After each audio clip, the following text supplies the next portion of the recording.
$500,000. Say that out loud for a second. $500,000. For most Americans, that number sounds like freedom. It sounds like retirement. It sounds like the finish line. And that's exactly the problem. Because right now, in 2026, $500,000 is not what it used to be. It's not what your parents told you it was. It's not what the retirement calculators from 10 years ago promised. And if you're building your entire future around hitting that number and stopping there, you may be walking straight into one of the most expensive financial mistakes a person can make. I'm going to show you the math, not the optimistic version, the real version, the one that includes what almost nobody factors in, what money actually costs to live on, what health care will actually take from you, and what inflation silently does to a number that feels big today. Before we get into it, if you haven't subscribed yet, hit that button now. We break down real money topics in plain English every week. No fluff, no fake urgency, just the stuff that actually matters. Let's go. Part 1. The Illusion. Here's why $500,000 feels like enough. The math on paper looks decent. There's a rule in personal finance called the 4% rule. It was developed by financial planner William Bengen back in 1994. The idea is simple. If you withdraw 4% of your savings per year, historically, your portfolio should last 30 years without running out. 4% of $500,000 is $20,000 a year. Add in the average Social Security check, which as of January 2026 sits at $2,071 a month, or about $24,852 a year. You're looking at roughly $44,000 to $45,000 in annual retirement income. That sounds workable, right? Maybe even comfortable. Except here's what that math doesn't include. The average American household headed by someone 65 or older spent $57,818 in 2022. That number has only gone up since, which means $44,000 a year puts you roughly $14,000 behind the average American retiree's spending every single year before anything goes wrong. And things will go wrong. This is where the illusion starts to crack. $500,000 feels like a big number because it is big. It represents years of discipline, sacrifice, and saying no. But the problem isn't the number itself. The problem is that three forces are working against you simultaneously, and most people only account for one of them, if any. Force number 1, inflation, the one everyone knows about. Force number 2, healthcare costs, the one almost nobody actually runs the math on. Force number 3, longevity, the one people are weirdly optimistic about in exactly the wrong way. Let's go through all three. Part 2. The three forces. Force 1. Inflation. Inflation is not a dramatic event. You don't feel it in a single moment. It's a slow, quiet erosion that compounds over decades. The average long-term inflation rate in the U.S. has hovered around 2.5% to 3%. That sounds small, but apply it to $500,000 over 20 years, your purchasing power drops to the equivalent of roughly $300,000 in today's dollars. The number on your account stays the same. What it buys keeps shrinking. Here's the version that really stings. You retire at 65. You're planning for 20 years.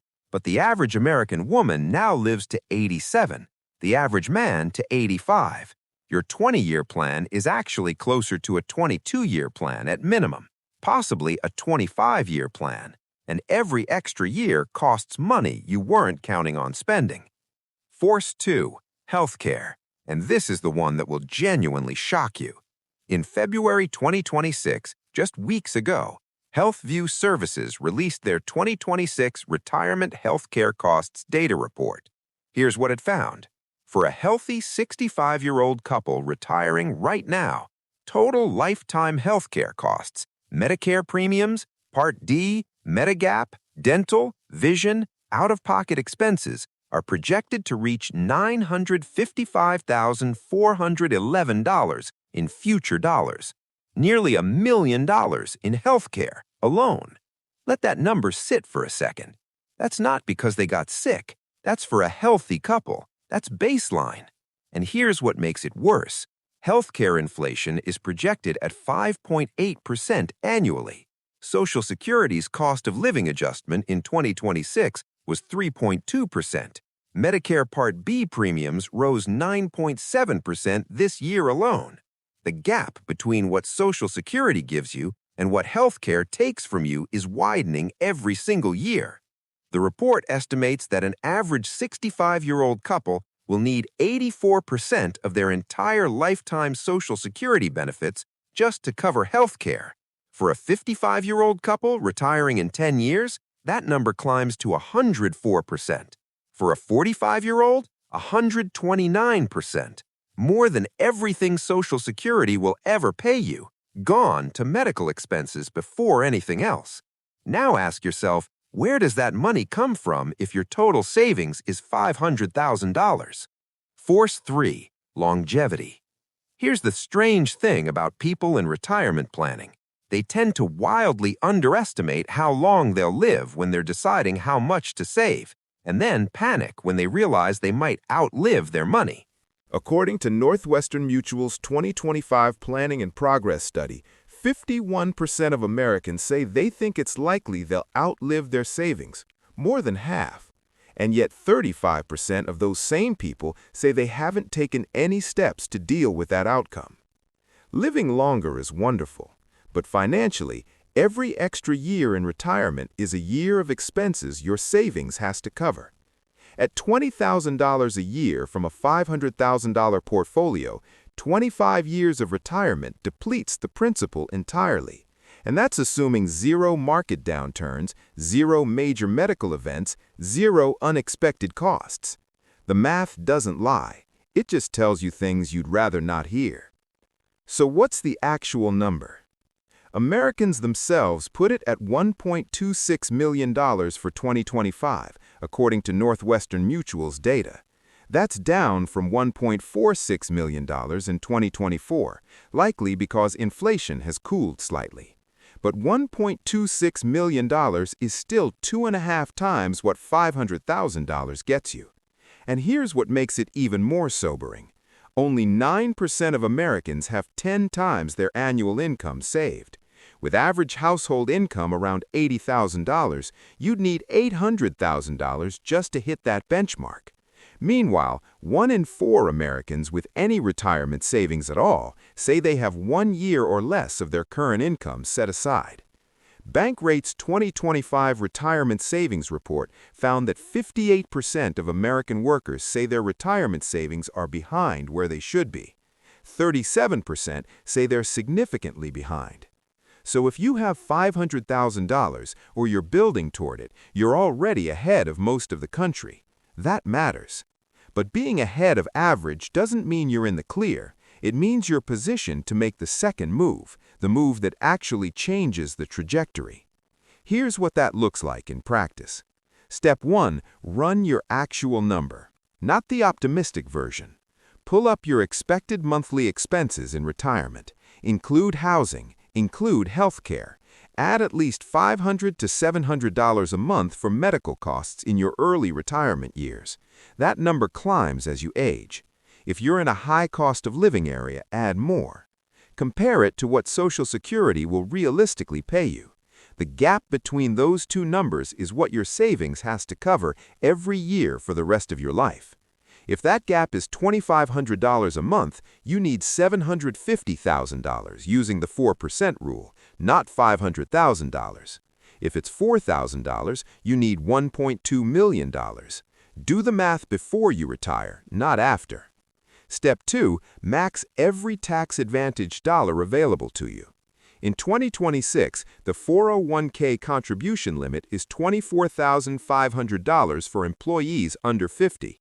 If you're between 60 and 63, you can contribute up to an additional $11,250 as a super catch-up contribution.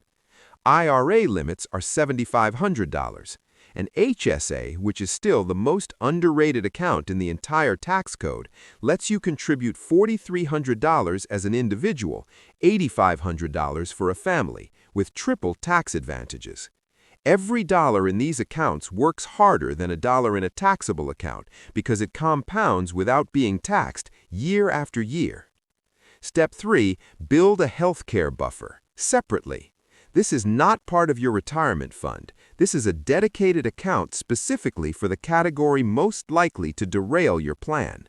The $955,419 lifetime healthcare projection is not a scare tactic. It's actuarial data built from 530 million healthcare cases.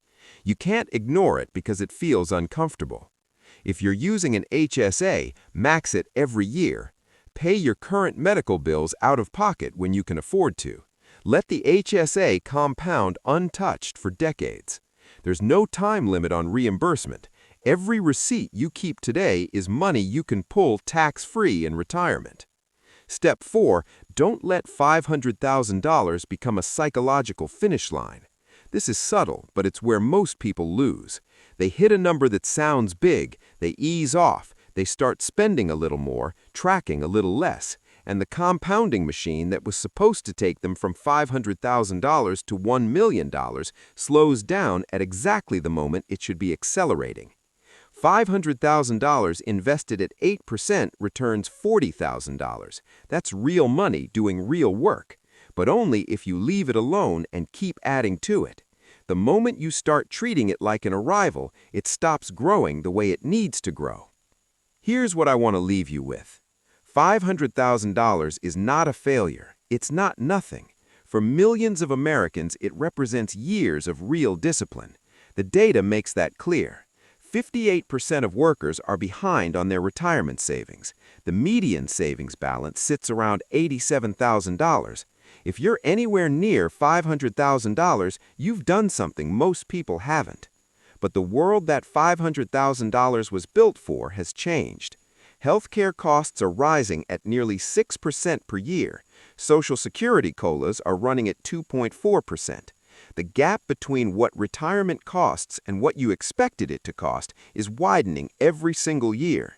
A number that felt like security in 2015 is a number that requires a plan in 2026. The good news is there's still time to adjust for most people. The problem is that the adjustment requires confronting numbers honestly instead of rounding up to comfort. Stop letting $500,000 sound like enough because it sounds big. Run the actual math. Add the healthcare column. Extend the time horizon. Close the gap between where you are and where the numbers actually say you need to be. The people who retire well aren't the ones who guessed right. They're the ones who planned honestly, even when the honest number was harder to look at. That's the work. And the earlier you do it, the more time you have to let the math work in your favor instead of against you. If this helped, subscribe. We cover this kind of real, practical money content every week, and share it with someone who's been telling themselves that $500,000 is the finish line. It's not the finish line. It's the starting point for the next conversation. See you next week.